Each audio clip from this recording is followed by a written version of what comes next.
예, 오늘은 그 여호와의 절기들 두 번째로 무교절에 대해서 잠깐 살펴보겠습니다. 무교절에 대해서 성경에서 레위기 23장에 나오고 있죠. 정월 14일 저녁은 여호와의 유월절이요. 이달 15일은 여호와의 무교절이니 7일 동안 너희는 무교병을 먹을 것이요. 이렇게 해서 유월절은 하루 동안 지키는 것이지만 무교절은 7일 동안 지키는 그런 긴 기간의 절기인 것을 여기서 말씀하시고 있는 겁니다. 아시겠지만 무교병이라고 하는 것은 누룩을 넣지 않은 떡을 얘기하죠. 예, 6월절이 하루 동안 지켜진 것에 비해서 무교절은 7일간 지켜졌습니다. 우리가 여호와의 절기가 7개가 있다고 하였는데 그 중에서 하루 동안 지키는 그런 절기는 유월절, 초실절, 오순절, 나팔절, 그리고 속죄일이 되겠습니다. 그래서 이것은 아마 하나님께서 이루신 어떤 중요한 사건을 말하기 때문에 하루 지키는 것을 얘기하고 있는 것이고요.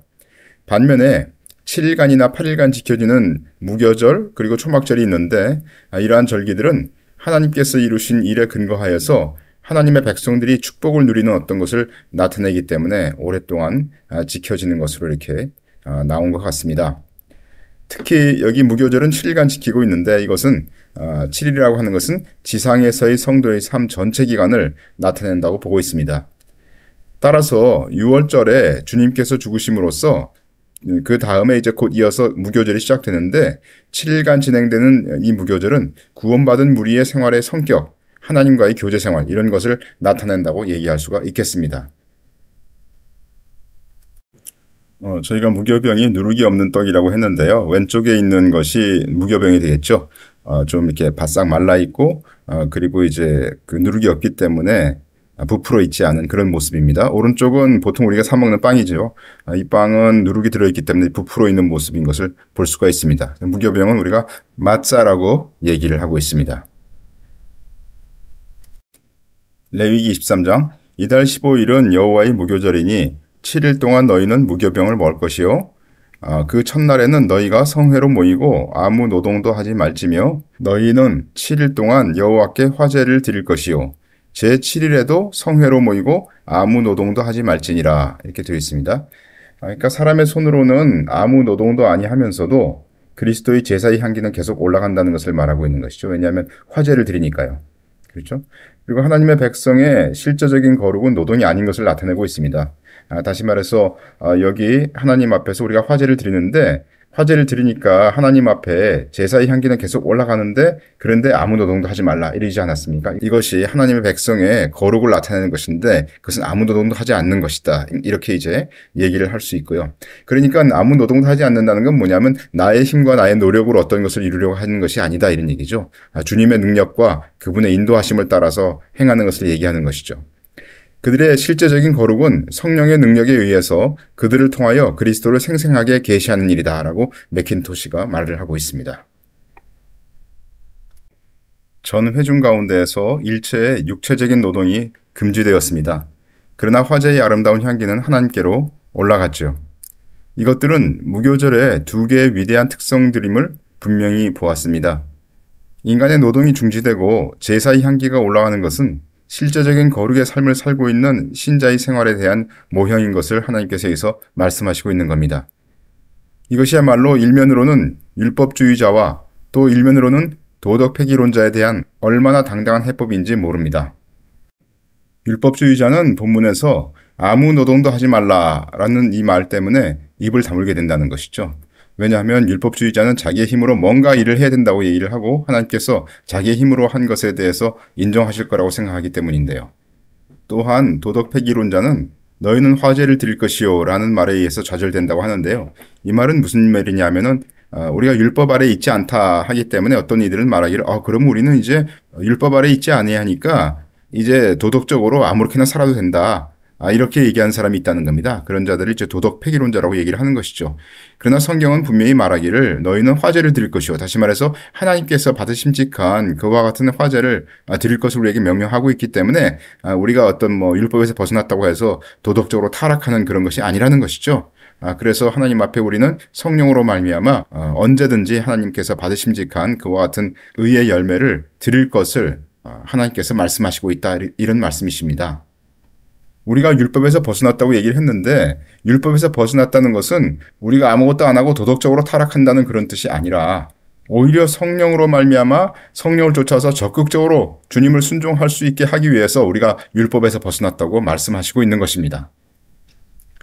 신자의 생애의 전 과정을 통해서 결단코 비천한 노동이 있어서는 안 됩니다. 다시 말해서 율법에 가증스럽고 비천한 노동이 있어서는 안 된다는 그런 말씀이시죠. 그러나 성령의 능력에 의해서 이룩되고 현시되는 그리스도의 생명은 언제나 나타나져야 한다고 맥킨토시가 말을 하고 있습니다. 출애굽기 12장 너희는 7일 동안 무교병을 먹을지니 그 첫날에 누룩을 너희 집에서 제하라. 무릇 첫날부터 7일까지 유교병을 먹는 자는 이스라엘에서 끊쳐지리라. 19절 7일 동안은 누룩을 너희 집에 있지 않게 하라. 무릇 유교물을 먹는 자는 타국인이든지 본국에서 난 자든지 물어나고 이스라엘 회중에서 끊쳐지리니. 출애굽 13장 7절 7일 동안 무교병을 먹고 유교병을 너희 곳에 있게 하지 말며 내 지경 안에서 누룩을 내게 보이지도 말게 하며. 그래서 전반적으로 여기 보면 누룩을 제할 것을 말씀하시고 있습니다. 유대인들은 이 절기를 지킬 때 집에서 누룩을 제하고 있습니다. 그래서 그 집에서 누룩을 제하는 그런 그 행사를 하죠. 그래서 초를 켜고 집안에 누룩을 찾습니다. 그리고 누룩을 발견하면 깃털로 나무 숟가락에 누룩을 이렇게 넣습니다. 그리고 세마포 부대에 넣고요. 그리고 동네에서 그 누룩을 모은 걸 다 모아가지고 태우고 하는 그런 과정을 이제 밟습니다. 예, 여기 그림이 이제 누룩 모은 그 봉지를 다 모아가지고 태우는 그런 모습입니다. 시편 119편 주의 말씀은 내 발의 등이요 내 길의 빛이니이다. 이게 뭐 아주 유명한 말씀이시죠. 촛불은 주님의 말씀을 상징한다고 볼 수 있겠습니다. 또 성경에 나와 있는 것처럼 누룩은 우리의 죄를 상징합니다. 그래서 누룩을 집에서 쓸어낸다고 했는데 그것은 결국 죄를 우리 삶 가운데서 없애는 것을 말하고 있는 것이죠. 마태복음 21장 예수께서 성전에 들어가사 성전 안에서 매매하는 모든 자를 내어 쫓으시며 돈 바꾸는 자들의 상과 비둘기 파는 자들의 의자를 둘러엎으신 그와 같은 장면이 있는데요. 주님께서 이것은 바로 십자가에 달리시기 전에 성전을 깨끗게 하신 그런 것을 이제 말씀하고 있는데요. 여기 이제 누룩이 모여지고 불에 태워지는 이런 과정은 무엇을 얘기하냐면 주님께서 우리의 죄를 다 지고 가시는 것을 얘기하고 있는 것입니다. 아까 누룩을 제하는 과정에서 깃털로 나무 숟가락에 누룩을 넣어서 세마포 부대에 넣는다고 했는데요. 이 나무 숟가락이라고 하는 것은 결국 우리 주님께서 우리 대신에 저주를 받으신 십자가를 상징한다 이렇게 볼 수가 있는 것이죠.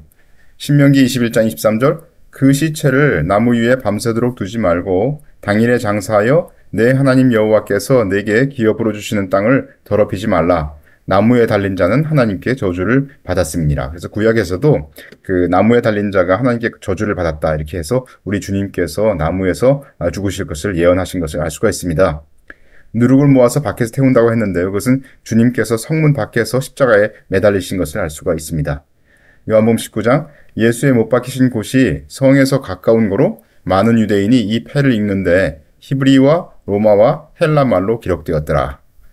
그리고 히브리서 13장 보시면 그러므로 예수도 자기 피로써 백성을 거룩히 하려고 성문 밖에서 고난을 받으셨느니라. 그래서 주님께서 달리신 그 십자가의 장소가 성문 밖인 것을 성경을 얘기하고 있는데 마찬가지로 누룩을 모아서 밖에서 태우는 것을 실행하고 있는데 그것이 바로 주님께서 성문 밖에서 십자가에 매달리시는 것을 말하고 있는 것이죠.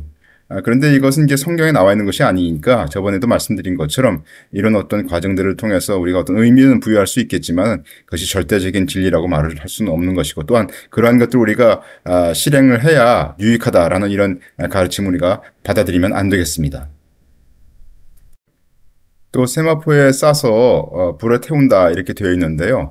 이것은 주님 안에서 우리의 죄가 다 심판받고 용서함을 받는 것을 예표한다고 볼 수가 있겠죠. 따라서 누룩을 제함은 주님의 십자가로 우리의 죄가 용서됨을 말하는 예행 연습인 것을 알 수가 있습니다. 고린도전서 5장 너희는 누룩 없는 자인데 새 덩어리가 되기 위하여 묵은 누룩을 내어버리라. 우리의 유월절 양 곧 그리스도께서 희생이 되셨느니라. 그래서 이 말씀은 이제 주님으로 말미암아 우리는 누룩 없는 자가 됐다는 것을 말씀하시고 있는 것이죠. 특별히 바울은 누룩 없는 자여야 한다는 표현을 하지 않고 누룩 없는 자라고 선언을 하고 있습니다. 다시 말해서 우리가 어떤 사람이 되어야 한다는 것이 아니라 이미 우리는 그런 자가 됐다는 것이죠.